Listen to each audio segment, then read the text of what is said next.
എല്ലാവർക്കും നമ്മുടെ പുതിയ വീഡിയോയിലേക്ക് സ്വാഗതം. ഇന്നത്തെ നമ്മുടെ റെസിപ്പിയും മുട്ട വെച്ചിട്ട് നമുക്ക് വളരെ സിമ്പിൾ ആയിട്ട് ചെയ്തെടുക്കാൻ പറ്റിയ ഒരു സ്നാക്സ് ആണ്. നോമ്പ് തുറക്കോ അല്ലെങ്കിൽ 4 മണി ചായയുടെ കോപ്പോ അധികം സമയം ചെലവഴിക്കാതെ വളരെ പെട്ടെന്ന് നമുക്കൊരു സ്നാക്സ് തയ്യാറാക്കണമെന്നുണ്ടെങ്കിൽ ചെയ്ത് നോക്കാൻ പറ്റിയ നല്ലൊരു റെസിപ്പിയാണ്. ഇതിന്റെ കൂടെ തന്നെ ഒരൊറ്റ മിനിറ്റിൽ നമുക്ക് റെഡിയാക്കിയിട്ട് എടുക്കാൻ പറ്റിയ ഒരു ഡ്രിങ്കിന്റെ റെസിപ്പിയും കാണിക്കുന്നുണ്ട്. അപ്പോൾ നല്ല ഈസി ആയിട്ടുള്ള ഈ ഒരു സ്നാക്സ് എങ്ങനെയാണ് തയ്യാറാക്കുന്നതെന്ന് നമുക്കൊന്ന് കണ്ടു നോക്കാം. ഈ ഒരു വീഡിയോ കണ്ടുകൊണ്ടിരിക്കുന്ന സമയത്ത് നിങ്ങൾക്ക് ഇഷ്ടപ്പെടുവാണെങ്കിൽ മറക്കാതെ തന്നെ ഒരു ലൈക്ക് ബട്ടണും കൂടെ ഒന്ന് ക്ലിക്ക് ചെയ്യണേ. ചാനൽ ഒന്ന് സബ്സ്ക്രൈബ് ചെയ്ത് സപ്പോർട്ടും കൂടി ചെയ്യുക. അപ്പോൾ ആദ്യം തന്നെ ഞാനിതിലേക്ക് ഒരു 3 കോഴിമുട്ടയെ നല്ല പോലെ തന്നെ പുഴുങ്ങി അതിൻ്റെ തോടെല്ലാം കളഞ്ഞെടുത്ത് വെച്ചിട്ടുണ്ട്. 3 മുട്ട ഉണ്ടെങ്കിൽ തന്നെ നമുക്കൊരു 12ഓളം സ്നാക്സ് റെഡിയാക്കിയിട്ട് എടുക്കാൻ പറ്റും. ഇനി ഇതുപോലെ ഈ ഒരു പാനിലേക്ക് നമുക്ക് ഒരു 1.5-2 ടേബിൾ സ്പൂണോളം ഓയിൽ ഒഴിച്ചു കൊടുക്കാം. ഓയിലൊന്ന് ചൂടായിട്ട് വരുമ്പോഴത്തേക്കും ഇതൊരു 3 മീഡിയം വലിപ്പമുള്ള സവാള ഇതുപോലെ ചെറിയതായിട്ടൊന്ന് കട്ട് ചെയ്തിട്ട് എടുത്താണ്. അപ്പോൾ സവാളയും കൂടി ഇട്ട് കൊടുത്തിട്ടുണ്ട്. കുറച്ച് ഉപ്പും കൂടി ചേർത്ത് കൊടുത്തിട്ട് സവാള നമുക്ക് നന്നായിട്ടൊന്ന് വഴറ്റിയിട്ടെടുക്കാം. ഇത് കണ്ടില്ല, അത്യാവശ്യം ഇതുപോലെ നമ്മളൊന്ന് വഴറ്റിയിട്ടെടുക്കണം. ഇതുപോലെ ഒന്ന് വഴറ്റി വരുമ്പോഴത്തേക്കും ഇതിലേക്ക് ഒരു 3 ചെറിയ പച്ചമുളക് ഇതുപോലെ ചെറുതായിട്ട് കട്ട് ചെയ്ത് ഇട്ട് കൊടുക്കുകയാണ്. അതുപോലെ തന്നെ ഒരു തണ്ട് കറിവേപ്പില ചെറുതായിട്ട് കട്ട് ചെയ്തതും. ഇത് 1 ടീസ്പൂൺ അളവിൽ ഇഞ്ചി വെളുത്തുള്ളി പേസ്റ്റാണ്. അപ്പം ഇതെല്ലാം കൂടി ചേർത്ത് കൊടുത്ത് ഇഞ്ചിയും വെളുത്തുള്ളിയുടെയും ആ ഒരു പച്ചച്ചവയൊന്ന് മാറി വന്നതിന് ശേഷം ഇനി നമുക്കിതിലേക്ക് ചേർത്ത് കൊടുക്കേണ്ടത്, ഇതിലേക്ക് നമുക്ക് 1 ടീസ്പൂൺ അളവിൽ മുളക് പൊടി ചേർത്ത് കൊടുക്കാം. ഞാനിപ്പോൾ ഇതിലേക്ക് കാശ്മീരി മുളക് പൊടിയാണ് കേട്ടോ ചേർത്ത് കൊടുത്തിരിക്കുന്നത്. അതുപോലെ തന്നെ ഒരു 1/4 ടീസ്പൂൺ അളവിൽ മഞ്ഞൾപ്പൊടിയും, ഇത് 1 ടീസ്പൂൺ അളവിൽ മല്ലിപ്പൊടിയാണ്, 1 ടീസ്പൂൺ അളവിൽ ചിക്കൻ മസാലയും, ഒരു 1/2 ടീസ്പൂൺ അളവിൽ കുരുമുളക് പൊടിയും കൂടി ചേർത്ത് കൊടുക്കുക. ഇനി ഇതെല്ലാം കൂടി ചേർത്ത് കൊടുത്തിട്ട് പൊടികളുടെ ഒരു പച്ച ചെവിയൊന്ന് മാറി വരുന്നതിന് വരെ ഒന്ന് ഇളക്കി കൊടുക്കുക. ഈ ഒരു പൊടികൾ ചേർത്തിട്ട് ഒരു 4-5 മിനിറ്റോളം തന്നെ നമ്മൾ മീഡിയം ടു ലോ ഫ്ലെയിമിലിട്ട് നല്ല പോലെ തന്നെ ഇളക്കി കൊടുക്കണേ. കുറച്ച് സമയം ആ ഒരു പൊടികളെല്ലാം ഒരു സവാളയിൽ നന്നായിട്ടൊന്ന് പിടിക്കാൻ വേണ്ടിയിട്ടാണ്, അല്ലെങ്കിൽ ഒരു പച്ച ചുവ ഉണ്ടാവും. അപ്പോൾ പൊടികൾ ചേർത്ത് ഒരു 4-5 മിനിറ്റോളം ഇതുപോലെ ഇളക്കിയതിന് ശേഷം ഇനി ഇതിൻ്റെ ടേസ്റ്റ് ഒന്ന് നോക്കാം കേട്ടോ. ഇതിലൊരു കുറച്ചൊരു എരിവിൻ്റെ കുറവുണ്ട്. അപ്പോൾ നിങ്ങൾ നോക്കുന്ന സമയത്ത് നിങ്ങൾക്ക് എരിവ് കുറവുണ്ടെങ്കിൽ മാത്രം ഇതിൽ കുറച്ചും കൂടി കുരുമുളക് പൊടി ഇട്ട് കൊടുക്കാം. ഞാനിപ്പോൾ ഇതിലേക്ക് വീണ്ടും ഒരു 1/4 ടീസ്പൂണും കൂടി കുരുമുളക് പൊടി ഇട്ട് കൊടുത്തിട്ടുണ്ട്. അതുപോലെ തന്നെ കുറച്ച് ഉപ്പും, ഇതൊരു 1.5 ടേബിൾ സ്പൂൺ അളവിൽ മല്ലിയില ചെറുതായിട്ട് കട്ട് ചെയ്തതാണ്. ഇനി ഇതെല്ലാം കൂടി ചേർത്ത് കൊടുത്തിട്ട് നന്നായിട്ട് നമുക്ക് ഇളക്കിയിട്ടെടുക്കാം. അപ്പോൾ വീണ്ടും ഇതുപോലെ നല്ല പോലെ തന്നെ ഇളക്കി കൊടുത്തതിന് ശേഷം ഇനി നമുക്ക് ഫ്ലെയിം അങ്ങ് ഓഫ് ചെയ്ത് കൊടുത്തേക്കാം. ഇതുപോലെ വേറൊരു പാത്രത്തിലേക്ക് ഇതൊന്ന് മാറ്റി കൊടുക്കുക.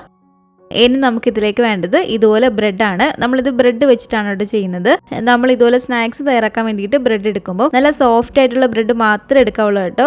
ചില ബ്രെഡൊക്കെ നമ്മൾ കൈ കൊണ്ട് എടുക്കുമ്പോൾ തന്നെ പൊട്ടിപ്പോകുന്ന ടൈപ്പ് ബ്രെഡില്ലേ, അങ്ങനെയുള്ള ബ്രെഡ് കൊണ്ട് നമ്മൾ ഒരിക്കലും ഇതുപോലുള്ള സ്നാക്സുകൾ തയ്യാറാക്കരുത്. കാരണം നമ്മൾ ഒരു ഫില്ലിംഗ് ഒക്കെ നിറച്ച് വരുമ്പോഴത്തേക്കും അതങ്ങ് പൊട്ടി അങ്ങ് പോകും. അപ്പോൾ ഇതുപോലെ നല്ല സോഫ്റ്റ് ആയിട്ടുള്ള ബ്രെഡ് മാത്രമേ നമ്മൾ ഇതിലേക്ക് എടുക്കാവുള്ളൂ. ഈ ഒരു സ്നാക്സ് നല്ല കേട്ടോ, നമ്മൾ ബ്രെഡ് വെച്ചിട്ട് ഏത് സ്നാക്സ് ഉണ്ടാക്കിയാലും അങ്ങനെ പൊടിഞ്ഞൊന്നും പോകാത്ത നല്ല സോഫ്റ്റ് ആയിട്ടുള്ള ബ്രെഡ് മാത്രമേ എടുക്കാവുള്ളൂ.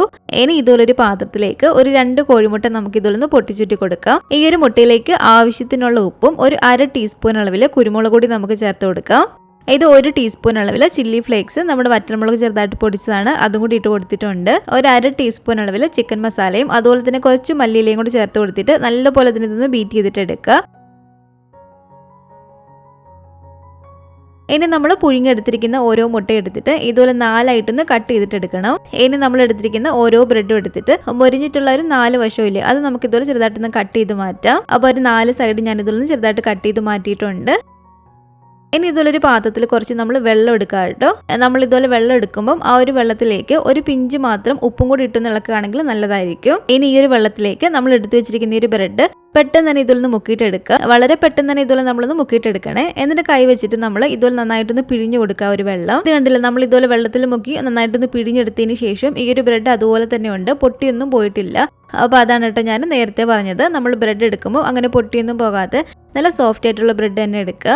അപ്പോൾ ഇതുപോലെ ഒരു വെള്ളം ഫുള്ളായിട്ടൊന്ന് പിഴിഞ്ഞ് കളഞ്ഞതിന് ശേഷം ഇനി ഒരു ബ്രെഡിൻ്റെ ഈ ഒരു സൈഡിലായിട്ട് നമുക്ക് ഇതുപോലെ ഒരു 2 ടീസ്പൂൺ അളവിൽ ഫില്ലിങ് വെച്ച് കൊടുക്കാം. നമ്മൾ ഒരു മുട്ട 4 ആയിട്ടാണ് കട്ട് ചെയ്തെടുത്തിരിക്കുന്നത്. അപ്പോൾ അതിലൊരു ചെറിയ പീസ് ഇതിലേക്ക് വെച്ച് കൊടുക്കുക. എന്നിട്ട് ഈ ഒരു അറ്റം പിടിച്ചിട്ട് പതിയെ നമ്മൾ ഇതൊന്ന് റോൾ ചെയ്ത് കൊടുക്കുക കേട്ടോ. ഈ ഒരു 2 അറ്റവും പതിയെ നമ്മളൊന്ന് പ്രസ് ചെയ്തൊന്ന് ചെറിയതായിട്ടൊന്ന് പിരിച്ചു കൊടുക്കുക. ഒരുപാട് ബലത്തിലല്ല കേട്ടോ ചെയ്യേണ്ടത്, കാരണം നമ്മളിത് വെള്ളത്തിൽ മുക്കി പിഴിഞ്ഞെടുത്തിരിക്കുന്നതാണ്. അപ്പോൾ ആ ഒരു രീതിക്ക് വേണം നമ്മൾ പതിയെ ഒന്ന് പ്രസ് ചെയ്ത് പിരിച്ചു കൊടുക്കാൻ വേണ്ടിയിട്ട്. അപ്പോൾ ഇത് കണ്ടില്ലേ, ഇത്രയേ ഉള്ളൂ. ഇതുപോലെ ഞാനൊന്ന് റോൾ ചെയ്തിട്ട് ആ ഒരു 2 സൈഡും പതിയെ ഒന്ന് പ്രസ് ചെയ്ത് ചെറിയതായിട്ടൊന്ന് പിരിച്ചു കൊടുത്തിട്ടുണ്ട്. ഇനി ഇതുപോലെ ഒരു പാത്രത്തിലേക്ക് നമ്മൾ കുറച്ച് മൈദ ഒന്ന് എടുക്കുക. എന്നിട്ട് ഇത് നമുക്ക് ആ ഒരു മൈദയിൽ ചെറിയതായിട്ടൊന്ന് കോട്ട് ചെയ്തിട്ട് എടുക്കണം ഇതുപോലെ. അപ്പോൾ ഇത് കണ്ടില്ലേ, ഇങ്ങനെ തന്നെ നമുക്ക് ഓരോന്നും ചെയ്തിട്ടെടുക്കാം.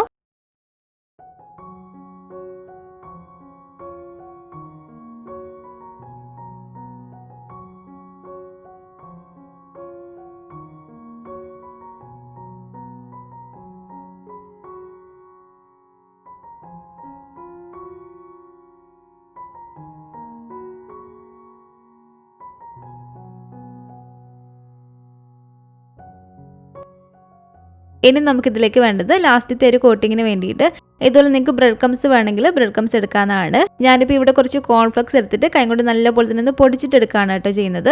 അപ്പോൾ ഏത് വേണമെങ്കിലും എടുക്കാം. ബ്രെഡ് ക്രംസ് എടുക്കണമെങ്കിൽ അതെടുക്കാം, അല്ലെങ്കിൽ ഇതുപോലെ കോൺഫ്ലെക്സ് എടുത്തിട്ട് കൈ കൊണ്ട് നല്ലപോലെ തന്നെ നമ്മളൊന്ന് പൊടിച്ച് കൊടുക്കുക. നന്നായിട്ടൊന്ന് പൊടിച്ചിട്ടെടുക്കണം. ഇതുപോലെ ഇത് കണ്ടില്ല, കൈ കൊണ്ട് ഇതുപോലെ ഈ ഒരു പരുവത്തിന് വേണം നമ്മളൊന്ന് പൊടിച്ചിട്ടെടുക്കാൻ വേണ്ടിയിട്ട്.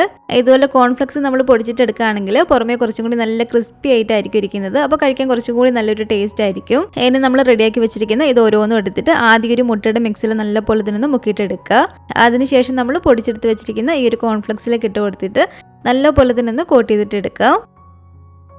ഇത് കണ്ടില്ലേ, ഇതുപോലെ തന്നെ നമുക്ക് എല്ലാം ഒന്ന് ചെയ്തിട്ടെടുക്കാം കേട്ടോ.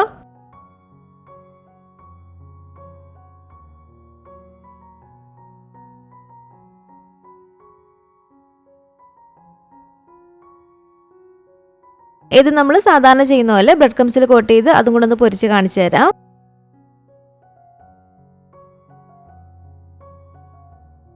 അപ്പോൾ ഇത് കണ്ടില്ല, എല്ലാം തന്നെ ഞാൻ ഇതുപോലെ ഒന്ന് ഫ്രൈ ചെയ്തെടുക്കാൻ വേണ്ടി റെഡിയാക്കി എടുത്തിട്ടുണ്ട്. അപ്പോൾ ഇതുപോലെ ഒരു ചട്ടിയിലേക്ക് ഞാൻ എണ്ണ ഒഴിച്ച് കൊടുത്ത് നല്ല പോലെ തന്നെ എണ്ണ ചൂടായിട്ട് എടുക്കുകയാണ് കേട്ടോ. നല്ല ചൂടായിട്ട് എടുക്കുന്ന എണ്ണയിലേക്ക് തന്നെ വേണം നമ്മളിത് ഇട്ട് കൊടുക്കാൻ വേണ്ടിയിട്ട്. ഇതുപോലെ ഇട്ട് കൊടുത്തതിന് ശേഷം നമ്മളൊരു മീഡിയം ഫ്ലെയിമിൽ വെച്ച് കൊടുക്കുക. എന്നിട്ട് നല്ല പോലെ തന്നെ പൊരിഞ്ഞ് രണ്ട് സൈഡ് നല്ലൊരു ഗോൾഡൻ ബ്രൗൺ കളറായിട്ട് വരുമ്പോഴത്തേക്ക് നമുക്ക് എണ്ണയ്ക്കകത്ത് നിന്ന് എടുക്കാവുന്നതാണ്. അപ്പോൾ ഇതുപോലെ തിരിച്ച് മറിച്ചൊക്കെ ഇട്ട് കൊടുത്ത് ഇത് കണ്ടില്ല, ഈ ഒരു കളറായിട്ട് വരുമ്പോഴത്തേക്ക് നമുക്ക് എണ്ണയ്ക്കകത്ത് നിന്ന് എടുക്കാവുന്നതാണ്. അപ്പോൾ ഇത് നമ്മൾ ബ്രെഡ് ക്രംസിൽ കോട്ട് ചെയ്തെടുത്താണ്. അതും കൂടി ഇട്ട് കൊടുത്തിട്ട് ഞാനൊന്ന് ഫ്രൈ ചെയ്തിട്ട് എടുക്കുകയാണ്. അപ്പോൾ ഒരുപാട് സമയം ചിലവഴിക്കാതെ ബ്രെഡും മുട്ടയൊക്കെ ഉണ്ടെങ്കിൽ വളരെ ഈസി ആയിട്ട് നമുക്ക് ചെയ്തിട്ടെടുക്കാൻ പറ്റിയ ഒരു സിമ്പിൾ ആയിട്ടുള്ളൊരു സ്നാക്സ് ആണ് കേട്ടോ.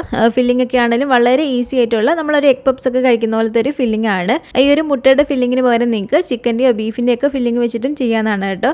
അതൊക്കെ ആകുമ്പോൾ കുറച്ചും കൂടി നല്ലൊരു ടേസ്റ്റ് ആയിരിക്കും കഴിക്കാൻ വേണ്ടിയിട്ട്. ഇതിൻ്റെ കൂടെ ഞാൻ നമ്മുടെ കയ്യിൽ റോസ് സിറപ്പ് ഉണ്ടെങ്കിൽ ഒരൊറ്റ മിനിറ്റ് ചെയ്തിട്ടെടുക്കാൻ പറ്റിയ ഒരു ഡ്രിങ്ക് കാണിക്കുന്നുണ്ട്. മിക്കവർക്കും അറിയാവുന്ന ഒരു റെസിപ്പി തന്നെ ആയിരിക്കും, പക്ഷെ അറിയാത്തവർക്ക് വേണ്ടിയിട്ട് ജസ്റ്റ് ഒന്ന് കാണിക്കുന്നതേ ഉള്ളൂ. ഇതുപോലെ ഒരു ഗ്ലാസ് എടുക്കുക. ഈ ഒരു ഗ്ലാസ്സിലേക്ക് ഒരു മീഡിയം വലിപ്പമുള്ള നാരങ്ങയുടെ പകുതി നീരാണ് കേട്ടോ ഇത്. അപ്പോൾ ഒരു പകുതി നീര് ഇതിലേക്ക് ഒഴിച്ചു കൊടുത്തിട്ടുണ്ട്. ഇതിലേക്ക് ഇനി നമുക്കൊരു 2-3 ടീസ്പൂൺ അളവിൽ സബ്ജ സീഡ്സ്, നമ്മുടെ കസ്കസ് കുതിർത്തതും കൂടി ഇട്ട് കൊടുക്കുകയാണ്. ഇനി നമുക്ക് ഇതിലേക്ക് വേണ്ടത് ഇതുപോലെ റോസ് സിറപ്പാണ്. നമുക്ക് എത്രത്തോളം മധുരം വേണോ അതിനനുസരിച്ച് വേണം നമ്മൾ ഇതിലേക്ക് റോസ് സിറപ്പ് ചേർത്ത് കൊടുക്കാൻ വേണ്ടിയിട്ട്. അപ്പോൾ ആവശ്യത്തിനുള്ള റോസ് സിറപ്പ് ഒഴിച്ചു കൊടുത്തിട്ടുണ്ട്. ഇതുപോലെ ചെറിയൊരു തണ്ട് പുതിനയിലയും ഒരു 5-6 ഐസ് ക്യൂബ്സും കൂടി ഇട്ട് കൊടുക്കാം. എന്നിട്ട് നല്ല തണുത്ത വെള്ളം കൂടി ഇതിലേക്ക് ഒഴിച്ചു കൊടുക്കുക. അതിനുശേഷം നല്ല പോലെ തന്നെ നമുക്കിതൊന്ന് മിക്സ് ചെയ്തിട്ട് എടുക്കാം. കോക്ടെയിൽ ഷേക്കർ ഉണ്ടെങ്കിൽ അതിലിട്ട് നല്ല പോലെ തന്നെ ഒന്ന് കുലുക്കിയിട്ടെടുത്താലും മതി. അപ്പോൾ ഇത്രേ ഉള്ളൂ. നോമ്പുതുറക്കൊക്കെ നമുക്ക് വളരെ ഈസി ആയിട്ട് ചെയ്തിട്ടെടുക്കാൻ പറ്റിയ നല്ല ടേസ്റ്റി ആയിട്ടുള്ളൊരു ഡ്രിങ്കാണ്. അപ്പോൾ റോസ് സിറപ്പ് ഉണ്ടെങ്കിൽ ഈ ഒരു ഡ്രിങ്ക് കൊണ്ടൊന്ന് ചെയ്ത് നോക്കുക. രണ്ടും വളരെ സിമ്പിൾ ആയിട്ടുള്ള റെസിപ്പി തന്നെയാണ്. ഒരുപാട് സമയമൊന്നും വേണ്ട ചെയ്തിട്ടെടുക്കാൻ വേണ്ടിയിട്ട്. ഉണ്ടാക്കി നോക്കിയിട്ട് നിങ്ങളുടെ അഭിപ്രായങ്ങളെയൊക്കെ മറക്കാതെ തന്നെ നമ്മുടെ കമൻറ്റ് ബോക്സിൽ വന്ന് അറിയിക്കുക. അതുപോലെ തന്നെ ഈ ഒരു വീഡിയോ ഇഷ്ടപ്പെട്ടെങ്കിൽ മറക്കാതെ തന്നെ ഒരു ലൈക്ക് ബട്ടണും കൂടെ ഒന്ന് ക്ലിക്ക് ചെയ്യണേ. നിങ്ങളുടെ ഫാമിലിയും ഫ്രണ്ട്സും ഒക്കെ ആയിട്ട് നമ്മുടെ ഒരു വീഡിയോ ഒന്ന് ഷെയർ ചെയ്ത് കൊടുക്കുക. പുതിയതായിട്ട് ഈ ഒരു ചാനൽ ആരെങ്കിലും കാണുന്നുണ്ടെങ്കിലും ഇതുവരെയായിട്ടും ഈ ഒരു ചാനൽ സബ്സ്ക്രൈബ് ചെയ്തിട്ടില്ലെങ്കിലും താഴെ കാണുന്ന റെഡ് സബ്സ്ക്രൈബ് ബട്ടണും കൂടെ ഒന്ന് പ്രസ് ചെയ്ത് സപ്പോർട്ട് ചെയ്യണേ. കൂട്ടത്തിലെ കാണുന്ന ബെല്ലൈക്കണും കൂടെ ഒന്ന് ക്ലിക്ക് ചെയ്ത് അതിൽ ഓൾ എന്ന ഒരു ഓപ്ഷൻ തന്നെ കൊടുക്കുകയാണെങ്കിൽ ഞാൻ പുതിയ റെസിപ്പികളൊക്കെ ഇടുന്ന സമയത്ത് നിങ്ങൾക്ക് അതിൻ്റെ നോട്ടിഫിക്കേഷൻ കിട്ടുന്നതായിരിക്കും. ഇൻഷാ അല്ലാഹ് വീണ്ടും നമുക്കിതുപോലെ നല്ലൊരു റെസിപ്പിയായിട്ട് കാണാം.